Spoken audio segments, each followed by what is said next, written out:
Olá, tudo bem? Seja muito bem-vindo, seja muito bem-vinda à nossa página do YouTube.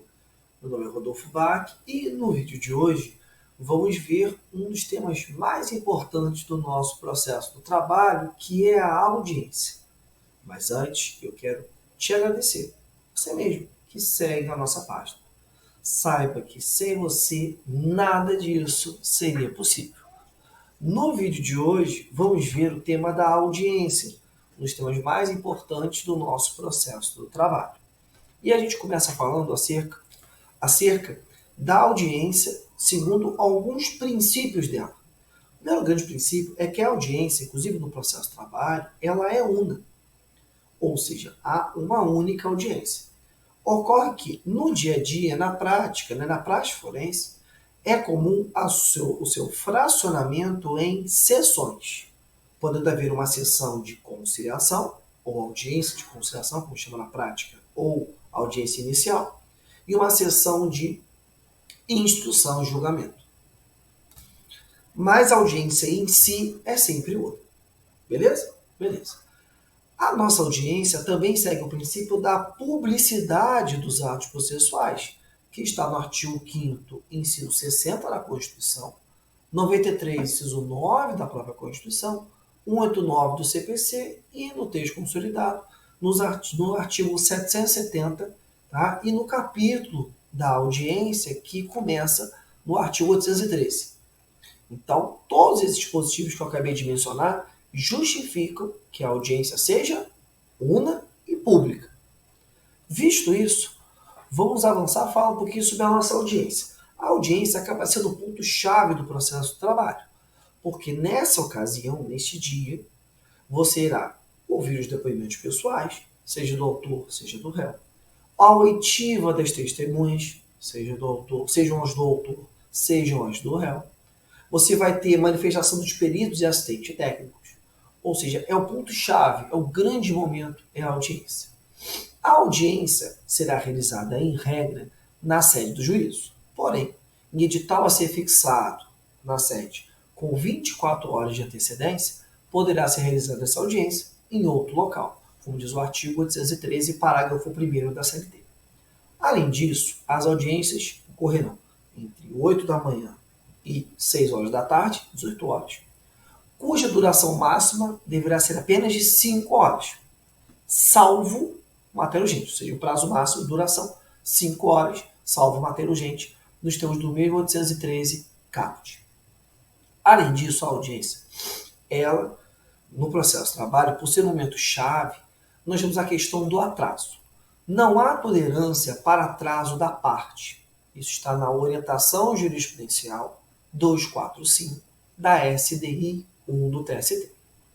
Nós tínhamos uma regra, que recentemente mudou, que é o 815, caput parágrafo único, que agora nós temos 815, caput parágrafos 1º, 2º e 3º.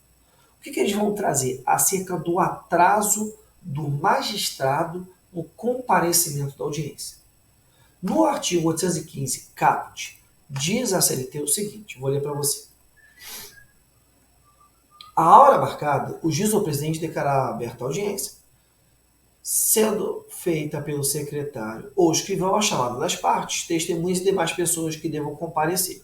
Ou seja, no horário marcado, o juiz chama as partes, assistente e outras pessoas que devam comparecer nela. As partes entram e sentam, sendo o autor à esquerda do juiz, réu à direita do juiz.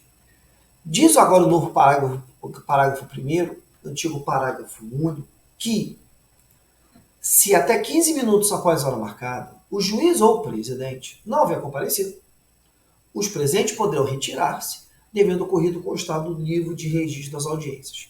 O que isso significa para a gente? Significa o seguinte, que o magistrado, caso ele passe mal, tenha alguma situação que impeça o seu comparecimento ao local das audiências, considerando-se o tempo de 15 minutos do horário marcado, as partes vão certificar a sua presença e poderão se retirar. O secretário ou escrivão certificará a presença e as partes poderão se retirar. A grande novidade é que esse novo parágrafo 1º, que é o antigo parágrafo, foi reposicionado. Agora nós temos os parágrafos 2º e 3º da CLT. que foram inseridos pela Lei 14.657, agora de 2023. O que eles vão trazer? A questão do atraso da pauta. E acaba que esses parágrafos 2º e 3º vão ser atinentes apenas ao atraso da primeira audiência. Eu vou te mostrar o porquê. Diz o novo parágrafo 2º. Se até 30 minutos após a hora marcada, a audiência injustificadamente não houver sido iniciada, as partes e os advogados poderão retirar-se, conseguindo seus nomes, devendo ocorrido constar no livro de registro das audiências. Primeiro, questão que no Estatuto da OAB também há a questão dos 30 dias. Desculpa, 30 minutos, assim como está no parágrafo 2º. Só que agora você percebe o seguinte, vou ler de novo com você. Se até 30 minutos após a marcada, a audiência injustificadamente não houver sido iniciada. Aldo, mas por que você vai falar que só vale para a primeira audiência? Diz o professor Mauro Schiavi comentando acerca dessa mudança. Que se aquela coisa, a audiência das 8 horas era para iniciar. Deu 8h30, injustificadamente ela não começou. Vamos supor que o juiz chega, começa a audiência. Ele chegou, começou a audiência, as demais audiências que se atrasarem vão ser de forma justificada, porque vão ser uma consequência lógica do atraso da primeira. Então essa regra é um pouco inócua, porque isso só vai ser aplicado quando o juiz não houver comparecido para começar a audiência. Porque não há outra justificativa para que a primeira audiência não comece no horário. Apenas o quê? A ausência do magistrado. Por isso que esse artigo é um pouco inócuo. Tá? E aí vamos ver todo o dispositivo que diz. Se até 30 minutos após a hora marcada, a audiência injustificadamente não houver sido iniciada, as partes advogados poderão retirar-se, considerando seus nomes, vendo ocorrido constar no livro de registro das audiências. O parágrafo 3º.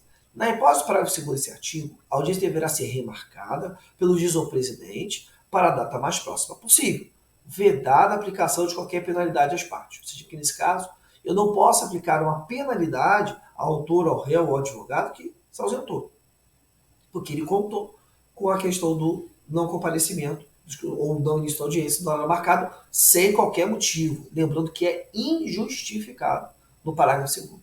Por isso que eu falo, se a primeira audiência atrasar de forma injustificada, ela não vai ocorrer. E, por consequência, as outras audiências vão atrasar.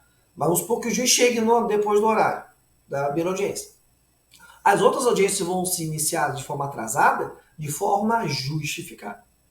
Então, acaba que o parágrafo 2º e o parágrafo 3º só vai ser aplicado numa hipótese, raríssima essa hipótese, de o juiz não comparecer no horário, ou estando no fórum não iniciar no horário das 8 horas da manhã, no exemplo, por exemplo, de uma pauta que começa às 8, ou seja, do juiz não começar no horário a primeira audiência da pauta. Beleza, pessoal? Seguindo aqui, nós temos a audiência nos dois procedimentos, sumaríssimo e ordinário. No dissídio alçada também temos ela. Mas nesses dois, nós temos 2 regrinhas importantes que você tem que saber. A primeira regrinha é no rito ordinário. É a regra do artigo 849. Diz 849. A audiência de julgamento será contínua, mas se for possível motivo de força maior, concluído no mesmo dia, o juiz ou presidente marcará a sua constituição para menos impedido, independentemente de nova notificação. O que é isso? Que a audiência no rito ordinário, ela é una, não deixa de ser una. Ocorre que o juiz, uma questão de gestão de processo, pode adiar o seu prosseguimento para uma outra data, verificando a complexidade da causa, se for uma audiência no procedimento sempre sendo digital, questão de conectividade das partes, etc. Então aqui é importante você saber que no rito ordinário a audiência é una, mas o juiz tem uma maior maleabilidade no adiamento de audiências. No rito sumaríssimo, não. No rito sumaríssimo, como o prazo de duração dele é de 15 dias, podendo chegar a 30 dias, diz o artigo 852, -C, que as demandas sujeitas a rito sumaríssimo são instruídas e julgadas em audiência única, ou seja, audiência sempre una no sumaríssimo, sob direção de juiz ou presidente, ou substituto, que poderá ser convocado para atuar simultaneamente com o titular. Só que aí vem a grande questão, que é 852-H, parágrafo 1º. Tá? Que vai dizer o seguinte aqui pra gente.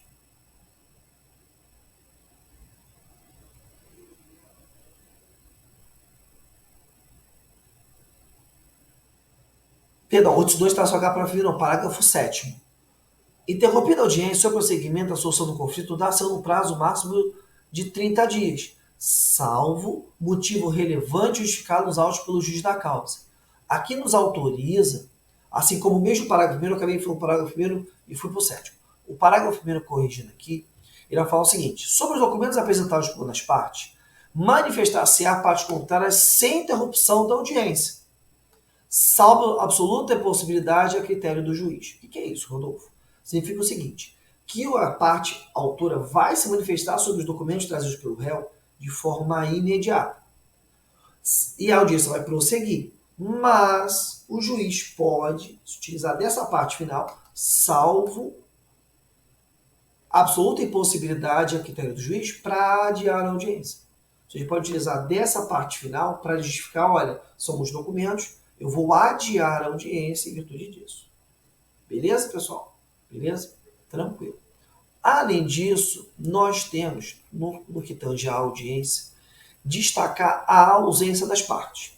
Rodolfo, se a parte não comparecer à audiência. Se a parte não comparecer à audiência, vou deixar naquele famoso suspense, que esse vai ser o tema do nosso próximo vídeo, a parte 2 do tema audiência. Mas eu quero te agradecer pela sua presença, pela sua parceria com a gente aqui. Muito obrigado, te gravo muito carinho, estou aqui no escritório trabalhando, mas sempre pensando em você que nos segue. E você que está me conhecendo agora, muito prazer, meu nome é Rodolfo Bach, professor de trabalho e processo de trabalho com muito orgulho. Beleza? Até o próximo vídeo, pessoal. Abraço.